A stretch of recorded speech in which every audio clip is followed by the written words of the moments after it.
बड़ा बड़ा Scorpio, rifle, बंदूक, क्या क्या तरह तरह का देखते हैं। 20 भर के सोना के चेन चाहिए। जमीन बेच लिया, 1 कट्ठा बेचा और घर में को दिया, एकदम स्वर्ग बना। ये क्या हो रहा है आखिर? जिस दिन जमीन पर स्वामित्व तो आपका घट रहा हो, जो आंकड़े इस बात के गवाह हैं, आने वाले दिनों में एक सामाजिक स्तर आपका इतना नीचे जाएगा कि आप सर उठाने लायक नहीं रह पाइएगा। इसलिए हम तो ये कहेंगे कि संगठन को एक वैचारिक अभियान चलाना चाहिए और अभियान एक ही चलना चाहिए, पढ़ो पढ़ो खूब पढ़ो। जिस दिन पढ़ लेगा उस दिन इस समाज का उत्थान हो जाएगा। एक समाज नई इबारत लिख कर करके, एक नई कहानी लिख करके, एक सामाजिक सद्भाव का जो मिसाल कायम करेगा।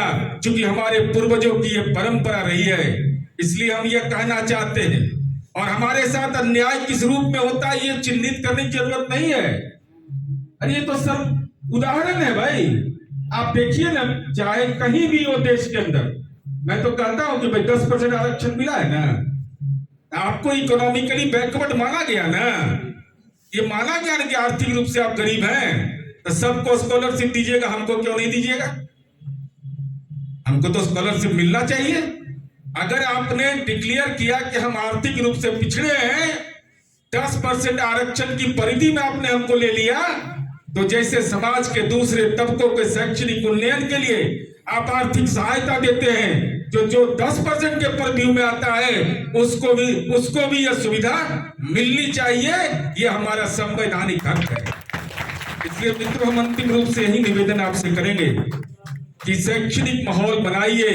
जैसे हमारे पूर्वजों ने स्कूल बना करके, विद्यालय बनाकर, महाविद्यालय बनाकर योगदान दिया है, तो नए दौर में नई दुनिया के अंदर नीति तय हो रही है निजीकरण का। ऐसे दौर में पुस्तकालय का निर्माण करिए। वही पुस्तकालय आपका भविष्य का आधारशिला होगा, जिससे नई पीढ़ी गौरवान्वित भी होगी, शैक्षणिक रूप से मजबूत भी होगी।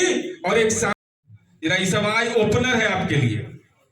ग्रामीण इलाके में जो भूमिहार थे, साक्षर 81.2%, निरक्षर 18.8%, प्राथमिक शिक्षा से नीचे, अब समझ लीजिए, प्राथमिक शिक्षा से नीचे 16%, प्राथमिक 26%, सेकेंडरी 28%, स्नातक और इससे ऊपर 10.4%, ओनली 10.4%। और अगर शहरी क्षेत्र में जाइएगा तो आपका था 90.9% साक्षरता, और जो विभिन्न आंकड़े हैं 9.1, 9.4, 27.7% मात्र ग्रेजुएट, और इसके अपर लेवल पर। अब चलिए एक आंकड़ा बोल के मैं अपनी बात को खत्म करूंगा। अब देखिए, क्यों नहीं पढ़ते थे, इसका कारण क्या था? 43.2% भूमिहार के बच्चे इसलिए नहीं पढ़ते थे, गरीबी थी। शिक्षा के लिए जागरूकता का अभाव 6.3%, दूर में स्कूल होना 1.1%, परीक्षा फेल होना 5.3%, घरेलू कार्य 20%, अन्य कारण 24.2%। ये हालात इस समुदाय के हैं। हम इस बात की चर्चा इसलिए करना चाहते हैं कि कोई भी सामाजिक समूह का उत्थान बगैर पढ़ाई लिखाई के नहीं हो सकता।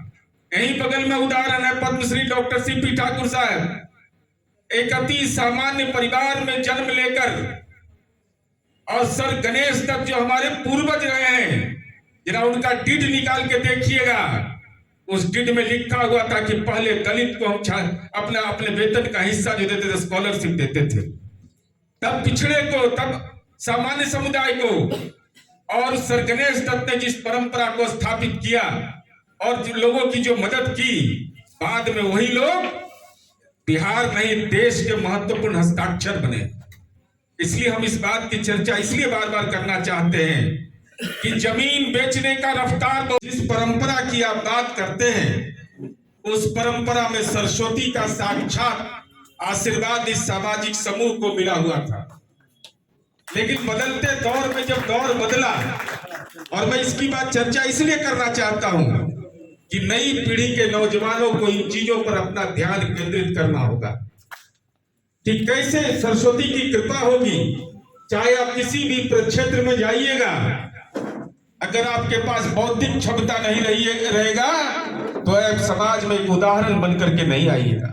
हमारे ईमानदारी, त्याग, हमारी निष्ठा और सरस्वती माँ की आराधना के बदौलत जिस प्रक्षेत्र में गए एक महत्वपूर्ण हस्ताक्षर किया है, ये अपने पूर्वजों के बारे में हमें हमेशा स्मरण रखना होगा।